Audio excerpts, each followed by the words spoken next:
Everybody, welcome to Both Sides of the Story. I'm your host, Alan Janae from CBS 4, and thank you for joining us. This is the second of our 4 preliminary rounds of our 2021 tournament, featuring 8 students from 8 different high schools. And we have brought back a fan favorite from last season. We've kept our consolation bracket, so you'll have a chance to get to see all of our students debate multiple times this season. It's a great season. On tonight's show, students from Denver's East High School and George Washington High School in a face-off of 2 schools in the Denver School District. So let's meet our participants now. First up, Graham Cummings. Graham is a senior from Denver East High School.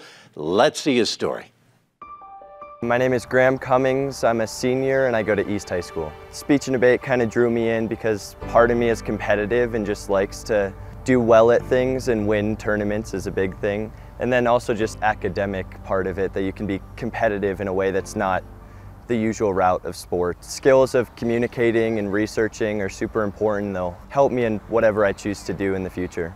Graham works incredibly hard. He's a quiet leader. He wants everybody in the room to feel like they belong there. Anytime he does a round, he comes and asks questions, he shares information, and then he takes that back to the team and really tries to foster relationships with everybody, and is just such a natural leader. Advice I would give to people that are new into speech and debate is that it's going to be hard and you're going to hate every part of it for the first year or two, and that there will be a lot of losses and a lot of people that will be better than you, but you will see improvement if you keep trying. An impressive young man. Now let's meet an impressive young woman. Next, Kalina Kulig, a senior from George Washington High School. So here is her story. My name is Kalina Kulig, and I go to George Washington High School, where I'm a senior. I'm very passionate about what's going on in the world, so that inspires me to keep debating, and that's part of what inspires me to research every resolution too, because I like finding out how the world works and I like exploring different ideas. I'm also very involved in local politics. I love researching that and then attending different events that are related to that. Kalina is a really hard worker on our team. She's always thinking about the bigger picture, and the kind of debate that she does is focused on the world the way it ought to be. So they often use different philosophical concepts in order to support that. Kalina has done a great deal of reading and exploring, and she's really able to break that down so that it's understandable, and also really helps support her debate argument. One of my favorite things to do is talk to people from other schools at tournaments and meet them and hear about what their life is like, and that's been something that I've enjoyed. Also joining us, our special panel of experts who will offer their analysis of our debate. They are Dominic Dezzutti, host of Colorado Decides, the election debate series produced in conjunction with CBS 4.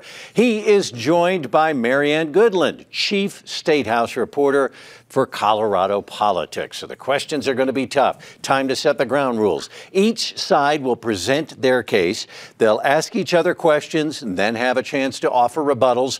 Both students have prepared a pro and con case for tonight's debate. They won't know which side they'll defend until we have our coin flip right here in our studio. When it's finished, we'll go to our illustrious panel for questions and find out who they felt offered the best arguments. So let's get started right now. Big issue up for debate today. It's this: should the state of Colorado implement no grass restrictions on all new residential landscaping? Let's have our coin flip right now. We're going to get things underway. And Graham, I'm going to let you make the call. So I'm going to ask heads or tails. What do you like? Take tails. And heads it is. So I am afraid I'm going to have to go to Kalina to make the call now on what you want, affirmative or negative. I'll take the negative. Negative. So we're going to start with Graham first. So, Graham, you now have 3 minutes to make your case in the affirmative. Go ahead. I stand in firm affirmation of the resolve. The state of Colorado should implement no grass restrictions on all new residential landscaping. My contention 1 is water usage. In the status quo, Colorado citizens are using excessive amounts of water to maintain grass lawns that aren't entirely necessary. Lawn irrigation makes up an absurd amount of our water consumption. One CSU study found that in Colorado, a typical household needs approximately 150,000 gallons to satisfy the demands of a home and landscape, and that outdoor water use accounts for about 55% 65% of the residential water use. This overuse of water will only increase as the population of Colorado grows. Colorado's Department of Local Affairs projects the state's population to nearly double by 2050. As Colorado's water plan points out, this population growth will create a significant need for an additional 600,000 to 1 million acre-feet of water annually to meet future municipal and industrial demands. The impacts of overuse in water in Colorado are already being felt nationwide. CNN's Rachel Ramirez finds that Lake Mead, the largest reservoir in the U.S. by volume, has drained at an alarming rate this year, at around 35% full. The Colorado River Reservoir is at its lowest since the lake was filled. Lake Powell, the country's second largest reservoir, recently sank to a record low and is now 32% full. Critical reservoirs in the U.S. are at their lowest points in decades because of excessive water usage. This has two major impacts nationwide. First, many states rely on this water to fuel their economies. Drew Kahn of CNN in 2020 states that the river supports around $1 trillion of economic activity each year. Water from the Colorado River is a necessity in sustaining large populations in agriculture in major parts of the U.S. Additionally, the loss of water due to overconsumption is very important because these reservoirs provide not just economic benefits for certain areas, but are critical to providing drinking water for millions of people. The Department of the Interior states that the Colorado River and its tributaries provide water for nearly 40 million people for municipal use. And if current trends continue and no policy is changed, all of these people will be left with little to no drinking water. A 2017 study by Conservation Colorado estimates that by 2050, we're predicted to have a shortage of 500,000 acre-feet of water per year. That's enough water for 2.5 million families. Colorado water consumption, specifically water consumption related to lawn irrigation, is way too high. Without sustainable policies such as no grass restrictions being put in place, this trend will continue and reservoirs will run dry. This issue stretches far beyond possible aesthetic impacts on Colorado homes, and it is a nationwide problem that, if left unregulated, will see the health of millions of individuals impacted nationwide. Graham, thank you very much. Graham Cummings with his opening statement in the affirmative and now in the negative. Kalina Kulig, 2 minutes for cross-examination and questions. Go ahead. All right, so your main point, you're talking about water usage. What would you suggest that people use for landscaping if not grass? I think that native grasses and alternatives such as turf require much less water usage and will become more sustainable in the future as they grow into these new developments. Okay, so alternative grasses and turfs, but wouldn't alternative grasses also be prohibited under this resolution? No, because they don't have to be grasses. Things such as cacti, wildflower, plants that are already native to the Colorado area that have grown here without additional watering for thousands of years could be put in place and they wouldn't fall under the restrictions specifically about grass. Let's look at this idea of turf that you suggested. Aren't you concerned about all of the plastic usage that follows that and the plastic potentially getting into the storm drains or being eaten by animals? Sure, that could be an argument, but I would argue that what's more important is providing drinking water to the people that rely on the Colorado River. This impact goes way farther beyond just Colorado. We have to take responsible steps to provide for the economic development and well-being of other states outside Colorado. But if our drinking water has plastic from Astroturf in it, is it useful to us at all? I would say no, but I would argue that the amount of turf isn't the main problem in plastic use in the U.S. There are other factors such as overconsumption of just normal commercial goods that lead to more plastic use. It's not solely because of turf. All right, and going back to the idea of native grasses or cacti, is there anything in this resolution that requires people to plant things that use less water than grass? Well, I think that a great alternative to grass could be seen by most people as native plants and cacti, as I mentioned. People don't want to leave there's not anything in the resolution, right? No, I wouldn't say that, but people don't want to leave their yards barren with just rocks, so they're going to find other ways to make their house look good that is also sustainable within the status quo. Thank you. All right, we have to wrap up the questions right there. But Kalina, right now, the floor is yours. 3 minutes to make your case in the negative. Go ahead. I negate the resolved. The state of Colorado should implement no grass restrictions on all new residential landscaping for 3 reasons. First, the alternatives to grass are worse. If you were a home developer and you couldn't use grass, would you use concrete or other plants? Most people would choose other plants, demonstrating the fatal flaw in this policy. the plants that will replace grass might require more water. This undermines any affirmative argument about saving water.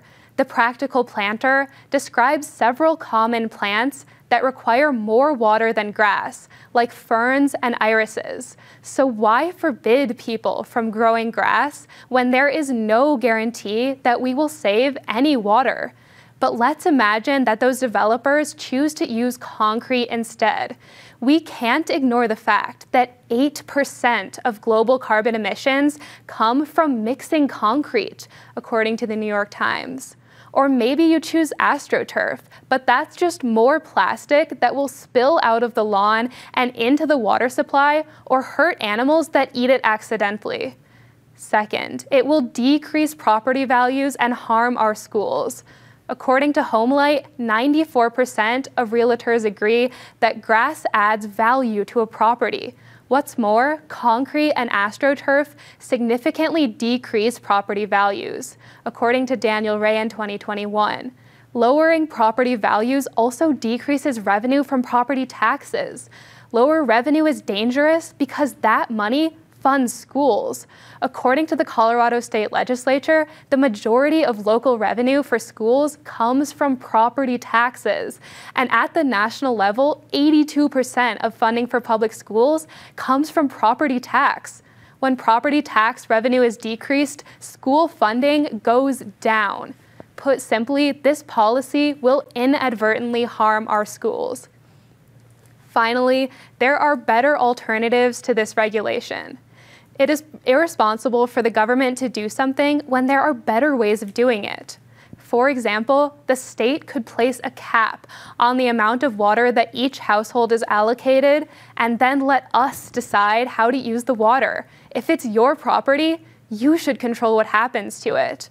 Or we could pay people to get rid of grass, like Thornton, Highlands Ranch, and Aurora are already doing successfully. That incentive could apply to all residential areas, not just the new ones. If there are better ways to save water, banning grass for new houses doesn't make any sense. Therefore, this policy doesn't work, hurts our schools, and isn't even the best way to save water. Some of the best speech and debate students in Colorado on both sides of the story tonight. And the question today is, should the state of Colorado implement no grass restrictions on all new residential landscaping? Again, in the affirmative, here's Graham. You have 2 minutes for questions and cross-examination.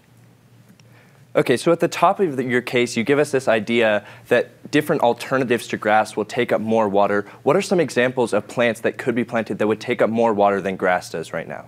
Sure, so I gave you the example of ferns and irises in my case, but we have to recognize that home developers ultimately want to save money, meaning that they will default to things like concrete or Astroturf.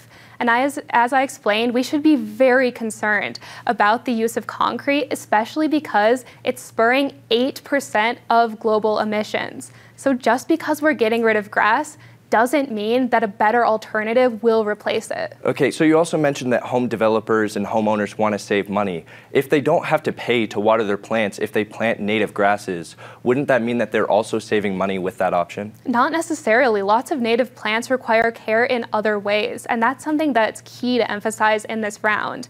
And again, if you want to save money and time, are you going to go for plants or something like concrete?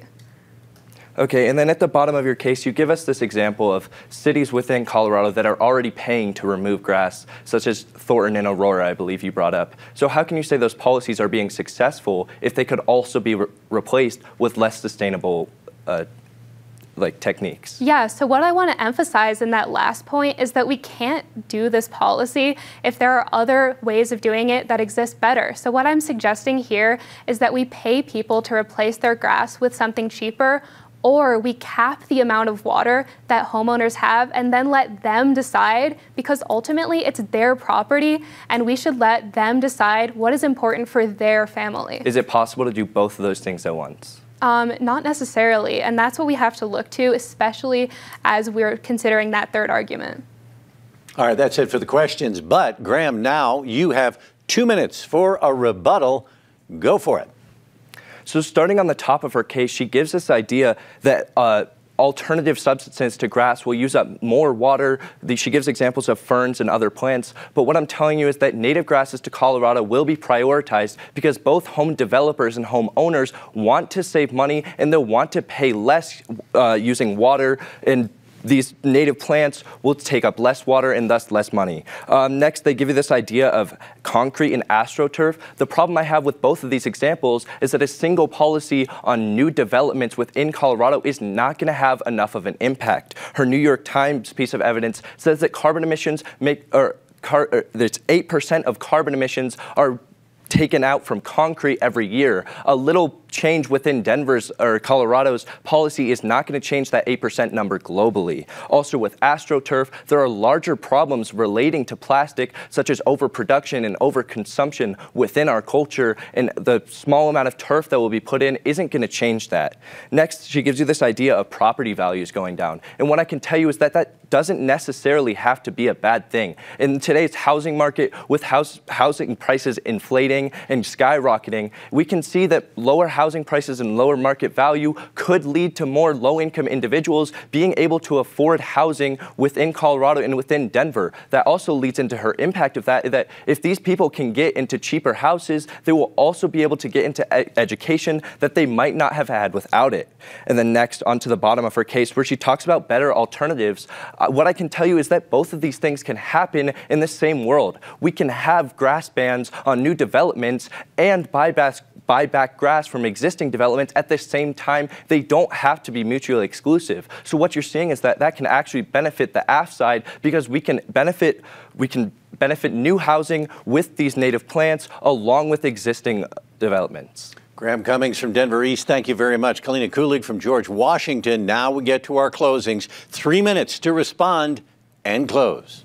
So my opponent describes in his case that our water usage is going to go down. But as I've proven decisively, that is not the case. Instead, we will see our grass get replaced by other things that might require more water. As he admitted during cross-examination, there is nothing in this resolution that requires homeowners to replace grass with something that requires less water. Nothing at all. That means that his biggest impact talking about water usage is simply not guaranteed in any way under this resolution. And with that being said, let's look at some of the impacts on the case that I presented. In response to the idea that alternatives are worse, my opponent says that we'll prioritize native grasses. But again, there is nothing here requiring people to prioritize these native plants. And if home developers want to save money, as he's agreed, they might just use concrete, which is terrible for the climate. He says that this is such a big problem and that there's no way that a small policy can do anything to impact it, but I'll point out that's essentially the logic on his entire case. If this policy is really just small and local, then it's not going to do anything anyway. But I would argue that even this small step is necessary to stopping climate change, because we should be avoiding things like concrete and AstroTurf at all costs. Then on this idea that we're going to harm schools, that's a clearly negative impact of this policy. Our education funding, which is already low, is going to be cut even more. And there is no guarantee that home developers are going to build housing for low-income individuals. So that impact that he made on there actually falls. And finally, the idea of better alternatives. My opponent agrees that these alternatives are better, but he says that they can happen in the same world. I disagree. Why would we choose the worst way of doing something when there are so many better options? Why forbid people from having grass if instead we could limit their water and let them decide? And importantly, Denver business and industry, according to Denver Water, uses the same amount of water as homeowners. So why aren't they being asked to cut back? And why are we watering massive golf courses but demanding that our tiny lawns disappear? All of these show fatal flaws within this affirmative policy, and we can see that the negative is clearly the most upheld. So as a brief overview of today's debate, the negative side is going to triumph because alternatives to grass like concrete and AstroTurf are far worse. The affirmative and cuts funding for schools, and there are better alternatives. Kalina, you'll have to wrap it up there. Thank you very much. Now, finally, Graham, you have 1 minute to make your closing. Go for it.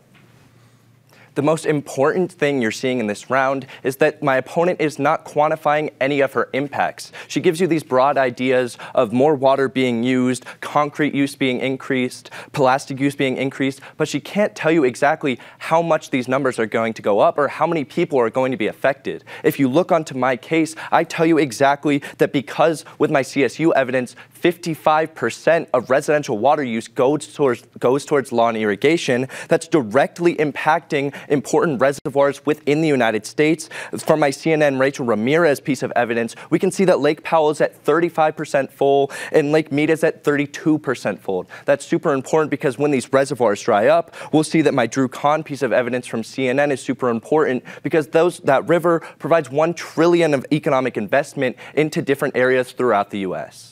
Graham, thank you very much. Kalina, thank you very much. Spirited debate here today. Big issue. Let's go to our panel of experts and get their thoughts on what they saw. Dominic, take it away. Alan, thank you. And Graham, Kalina, you both did a fantastic job. I think this is an issue really on the hearts and minds of a lot of people in Colorado. So I think you have a big audience listening to both your points, which I think you made some great ones. But your work is not done. We're going to ask you a couple of questions ourselves before we make our decision. Mary Ann, your first question for Graham. Graham, yes. Was wondering about when you talk about the 55% of residential water being used for lawn irrigation, have you looked at what that represents as a percentage of all water use? What I can tell you is that single-family homes make up 7% or near 7% of all water usage within Colorado. And then you can see that within single-family homes, 55% of that is going towards lawn irrigation. So that evens out to about 3% of our total water usage, which, while it may not sound like a big number, when that impacts millions of people and millions of lives down the Colorado River, it becomes very important. Graham, I want to follow up with the point about other homeowners. This is going to affect new homeowners. Do homeowners that are not brought into this agreement, folks like me who've had my home for 20 years, I'm in Highlands Ranch, if people want to buy a house with a lawn in front of it or a newer home with no grass in front of it, do I have an unfair advantage to all these folks who will be building houses in the near future if your resolution is adopted? That's a super important issue, but I wouldn't say that you have an unfair advantage. I would say that as these industries transition away from traditional grass and go towards more native grasses and sustainable resources, we'll see that it will become cheaper to actually plant these things, and it will become more effective in the long term as maintenance goes down and cost per water goes down. All right, Kalina, you're not off the hook. We have some questions for you. Mary Ann, your first question for Kalina. Kalina, you were very focused during your debate on the use of alternatives such as concrete and AstroTurf. We know that some of these programs are already in place, not only in Colorado, but in other states. Are you aware of, or can you talk to how often are concrete and AstroTurf used as alternatives to grass? Yeah, so that's a great question. And what I can tell you on that is developers ultimately want to save money and cut costs as they're developing these properties. Because concrete is cheaper, I think we'll see its use even more, especially if the alternatives are something like expensive or other native grasses. So concrete and AstroTurf, because they require less maintenance and are kind of a lazy option out, will increase in their usage, which unfortunately is devastating for the environment. Kalina, my question to you is, most of the time when new homes are built, the choice of landscaping, their responsibility is actually rested on the homeowner. So if they're going to go with the cheapest item and they all go to xeriscaping, and if xeriscaping is the majority of choice, does that negate most of the harms mentioned in your case? Yeah, so xeriscaping is actually something important to bring up, but unfortunately, this policy doesn't have enough foresight to require that homeowners use xeriscaping. So there's no guarantee that homeowners will go for something like that when they have cheaper alternatives available to them, like concrete or Astroturf. Alan, there's a variety of developers in Colorado very anxious to watch this debate and hear these arguments. Give us a couple of minutes, we'll figure out a winner. Absolutely huge issue with water use problems and things of this nature. We're going to give our panel a moment to consider who they felt won this debate. That's going to give me a moment to let you know that this is a part of our expanded season of both sides of the story. Our 2021 tournament is going to feature 12 total debates, including a full consolation bracket. So you'll get a chance to see all of our students debate multiple times this fall. To catch up on any episodes, you can go to pbs12.org. And now, let's put the pressure on our panel and get a decision. Dominic, what do you say? Alan, I know we say it often that we get to these fantastic debates, but here is, we have a little truth detector here. This was a very difficult debate to pick a winner. We both, Graham and Kalina, we want you both to know you did a fantastic job. But our job is to pick a winner so one can move forward to our winner's bracket. Kalina, we felt you offered very logical arguments. We also felt that you offered some really strong defense and actually argued against your opponent's case very effectively in cross-examination. But you both did a great job, but we're going to go with Kalina on this one. Kalina, congratulations. Move on to the winner's bracket. Kalina, well done. Congratulations to Kalina Kulig from George Washington High School. Graham Cummings, terrific job as well. You both gave our viewers a wonderful debate tonight, and you both ought to be very proud. So, Kalina, you're going to now go on to compete against the winner from the debate featuring students from Rangeview and Hinckley High Schools. And Graham, don't worry, we're going to see you again in our consolation bracket debates, and you will be back with another chance to move up. Well, that's all the time we have for our program tonight. I want to thank our excellent students for accepting our challenge and for participating in our debate. I also want to thank our esteemed panel for sharing their thoughts. And of course, we want to thank you for tuning in. It's the support of viewers like you and our sponsors that helps to make this show a reality. You can catch up on the past episodes of this program on pbs12.org, and you can always catch me on CBS 4 for all the latest news and information impacting Colorado as well. For everybody here at PBS 12, I'm Alan Janae. Thanks for watching, and that is Both Sides of the Story.